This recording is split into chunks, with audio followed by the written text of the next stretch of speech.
নমস্কার, আমি ডাক্তার নবেন্দু গড়াই। ইউটিউবের সমস্ত দর্শক বন্ধুকে আমার YouTube channel doctor Nabendu Garai বিএইচএমএস-এ স্বাগত জানাই।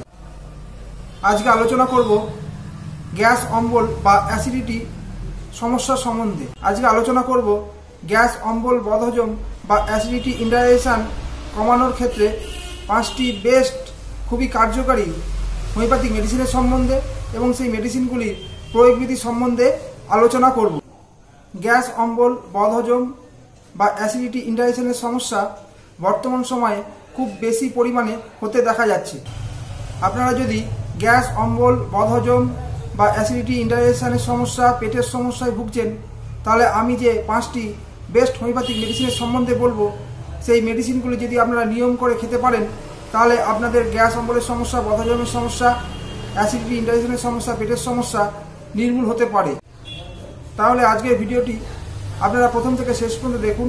যদি ভিডিওটি ভালো লাগে তাহলে অবশ্যই ভিডিওটি লাইক করুন, বন্ধুদের মধ্যে শেয়ার করুন, কোনো প্রশ্ন থাকলে অবশ্যই কমেন্ট করুন। আর আপনি যদি আমার চ্যানেল নতুন হয়ে থাকেন তাহলে অবশ্যই চ্যানেলটিকে সাবস্ক্রাইব করুন।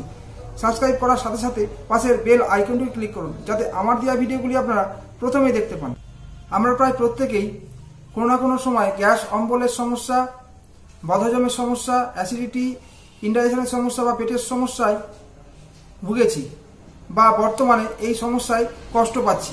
আমরা যদি নিয়ম মেনে খাওয়া দাওয়া না করি, আমরা অনেকেই সময়ের অভাবে বাইরের খাবার খেতে বাধ্য হই, ঠিক পরিমাণ মতো জল পান না করি, তেল মশলা ভাজাভুজি খাবার যদি বেশি খেয়ে থাকি, আমরা যদি মানসিক সমস্যা মানে দুশ্চিন্তা, অ্যাংজাইটি ইত্যাদি সমস্যা নিয়ে ভুগে থাকি, এই সমস্যাগুলি যখন দীর্ঘদিন ধরে চলতে থাকে তখন আমাদের শরীরে গ্যাস অম্বল, বদহজম, অ্যাসিডিটি সমস্যা তৈরি হয়।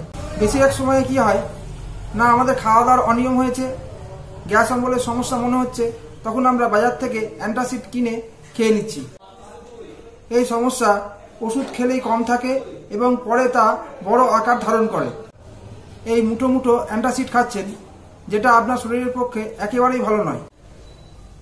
দীর্ঘদিন ধরে গ্যাস অম্বলের সমস্যা হলে তা পরবর্তীকালে গ্যাস্ট্রিক আলসার, ডিওডেনাল আলসার বা পেপটিক আলসারের সমস্যা মতো তৈরি হতে পারে। গ্যাস অম্বলের সমস্যা কমানোর জন্য আপনি শুধু ওষুধ খাবেন শুধু তা নয়, আপনাকে এটা কমানোর জন্য আপনার ডায়েটটাকে ঠিক রাখতে হবে। তার মধ্যে আপনাকে তেল মশলাযুক্ত খাবার কম খেতে হবে এবং তার মধ্যে দেখতে হবে যে আপনার খাবার খাওয়ার গ্যাপ যেন বেশি না হয়। আপনি অনেকক্ষণ খালি পেটে রয়েছেন, এটা যেন না হয়। আপনাকে 2-3 ঘন্টা অন্তর অন্তর অল্প অল্প করে বেশি বারে আপনাকে খাবার খেতে হবে। তাহলে দেখবেন আপনারা গ্যাস অম্বলের সমস্যা হচ্ছে না। খাদ্য তালিকায় আপনি ফাইবার সমৃদ্ধ খাবার, সবুজ শাকসবজি এবং মৌসুমি ফল রাখার চেষ্টা করবেন। আপনার যদি মদ্যপান, ধূমপান করার অভ্যেস থাকে, তা একেবারেই বন্ধ করতে হবে। আপনাকে অবশ্যই প্রতিদিন 7 থেকে 8 ঘন্টা অবশ্যই ঘুমোতে হবে, কারণ যদি ঘুম ঠিক না হয়, আমাদের শরীরে শুধু ডাইজেস্টিভ সিস্টেমের উপরই নয়, অল ওভার বডিতেই এর এফেক্ট পড়ে। এর সাথে আপনি যোগা, মেডিটেশন, প্রাণায়াম ইত্যাদি করতে পারেন। এবারে 5টি বেস্ট হোমিওপ্যাথিক মেডিসিনের সম্বন্ধে বলবো, যেগুলি গ্যাস অম্বল কমানোর ক্ষেত্রে খুবই কার্যকরী। প্রথমে যে হোমিওপ্যাথিক মেডিসিনটির কথা বলবো তার নাম হলো রোবিনিয়া। হাইপার অ্যাসিডিটির জন্য যে লক্ষণ বা উপসর্গ তৈরি হয়, দেখা যাবে আপনার মধ্যে সেগুলি সমস্তগুলি রয়েছে। যেমন পেট ফোলা, পেট ফাঁপ, মুখে টক স্বাদ, টক ঢেকুর, মুখ দিয়ে টক জল উঠে আসা, বমি বমি ভাব পাওয়া বা অনেকের ক্ষেত্রে বমি হয়ে যাওয়া। অনেকের ক্ষেত্রে খিদের ভাব চলে যায়, ক্ষুধামন্দা থাকে, অর্থাৎ লস অফ অ্যাপিটাইট হয়। অনেকের আবার কপালে প্রচণ্ড যন্ত্রণা হয়, মনে হয় যে কপালটা চেপে কেউ ধরে রয়েছে। তাই হজম শক্তি ঠিক করার জন্য এই রোবিনিয়া হোমিওপ্যাথিক মেডিসিনটি খুবই ভালো কাজ করে। এক্ষেত্রে আমরা রোবিনিয়া 30 পোটেন্সি হিসাবে ব্যবহার করতে পারি। এক্ষেত্রে আমরা রোবিনিয়া 30 পোটেন্সি 2-3 ফোঁটা সামান্য জলের সাথে মিশিয়ে দিনে 3 বার করে, সকালবেলা, দুপুরবেলা এবং রাত্রিবেলা খাবার আধ ঘন্টা পরে যদি কিছুদিন খেতে পারি, তাহলে এই গ্যাস অম্বলের সমস্যা, বদহজম, ইনডাইজেশন, অ্যাসিডিটির সমস্যা আস্তে আস্তে কমতে থাকে। এবারে যে হোমিওপ্যাথিক মেডিসিনটির কথা বলবো তার নাম হলো অ্যাসাফোডিটা। এই হোমিওপ্যাথিক মেডিসিনটি হিং থেকে তৈরি হয়, আর হিং আমাদের সকলের কাছেই পরিচিত। অ্যাসাফোডিটা হোমিওপ্যাথিক মেডিসিনটি গ্যাস অম্বলের জন্য খুবই কার্যকরী। পেশেন্টের মনে হয় পেট ফুলে রয়েছে, পেশেন্টের মনে হয় পেটে গ্যাস ভর্তি হয়ে রয়েছে, তার সাথে বদহজমের সমস্যা, পেটে জ্বালা যন্ত্রণা হয়, পেটে মাঝে মধ্যেই ব্যথা অনুভব হচ্ছে, তার সাথে কনস্টিপেশনের সমস্যা থাকে। আপনার হজম শক্তি বাড়াতে এবং ডাইজেস্টিভ সিস্টেমের ক্ষমতা বাড়াতে এই অ্যাসাফোডিটা মেডিসিনটি খুবই কার্যকরী একটি হোমিওপ্যাথিক মেডিসিন। এক্ষেত্রে অ্যাসাফোডিটা 30 পোটেন্সি হিসাবে ব্যবহার করা হয়। এক্ষেত্রে অ্যাসাফোডিটা 30 পোটেন্সি 2-3 ফোঁটা সামান্য জলের সাথে মিশিয়ে দিনে 3 বার করে সকালবেলা, দুপুরবেলা এবং রাত্রিবেলা খাওয়ার ঠিক আধ ঘন্টা পরে যদি কিছুদিন খাওয়া যায় তাহলে এই গ্যাস অম্বলের সমস্যা আস্তে আস্তে কমতে থাকে। এবারে যে হোমিওপ্যাথিক মেডিসিনটির কথা বলবো তার নাম হলো কার্বোভেজ। যখন গ্যাস অম্বল অ্যাসিডিটির কারণে পেট ফুলে ওঠে, বুক জ্বালা করে, ঢেকুর ওঠে বা বায়ু নিঃসরণ হতে থাকে, পেটের উপরের অংশে মনে হয় ফুলে আছে, ফাঁপ ধরে আছে, আবার দেখা যায় যে ঢেকুর উঠলে বা বায়ু নিঃসরণ হলে এই পেটের সমস্যা কিছুটা কমতে থাকে, কিন্তু সেটা বেশিক্ষণের জন্য নয়।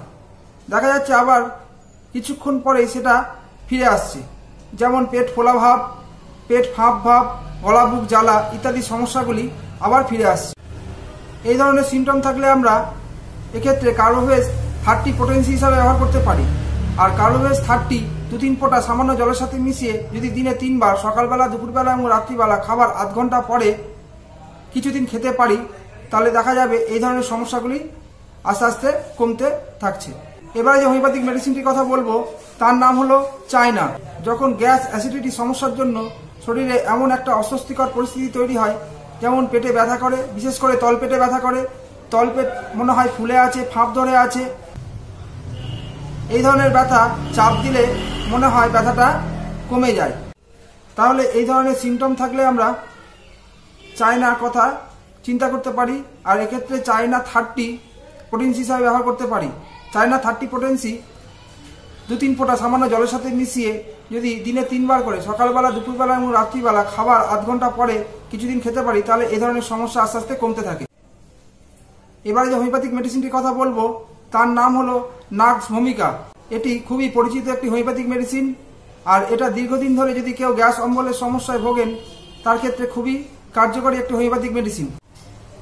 যারা রাত জেগে কাজ করেন, পড়াশোনা করেন, যাদের অ্যালকোহল খাওয়ার অভ্যেস রয়েছে, তার সাথে যদি গ্যাস অম্বলের সমস্যা হয়, কনস্টিপেশনের সমস্যা থাকে, অনেক সময় পেটে ব্যথা অনুভব হয়, পেটে জ্বালা অনুভব হয়, এর সাথে যদি গা বমি বমি ভাব থাকে বা অনেক সময় বমিও হয়, এই ধরনের সিমটম থাকলে আমরা নাক্স ভূমিকার কথা চিন্তা করতে পারি। এক্ষেত্রে নাক্স ভূমিকা 200 2-3 ফোঁটা সামান্য জলের সাথে মিশিয়ে দিনে 2 বার সকালবেলা এবং রাত্রিবেলা যদি খাওয়ার ঠিক আধ ঘন্টা পরে আমরা কিছুদিন খেতে পারি, সেক্ষেত্রে গ্যাস অম্বল অ্যাসিডিটির সমস্যা আস্তে আস্তে কমতে থাকে। তাহলে আজকের ভিডিওটি যদি আপনাদের ভালো লাগে তাহলে অবশ্যই ভিডিওটি লাইক করুন, বন্ধুদের মধ্যে শেয়ার করুন, কোনো প্রশ্ন থাকলে অবশ্যই কমেন্ট করুন। আর আপনি যদি আমার চ্যানেল নতুন হয়ে থাকেন তাহলে অবশ্যই চ্যানেলটিকে সাবস্ক্রাইব করুন। সাবস্ক্রাইব করার সাথে সাথে পাশের বেল আইকনটি ক্লিক করুন, যাতে আমার দেওয়া ভিডিওগুলি আপনারা প্রথমেই দেখতে পান। তাহলে আজকে পর্যন্তই, দেখা হবে পরের ভিডিওতে। ভালো থাকবেন, সুস্থ থাকবেন, নমস্কার।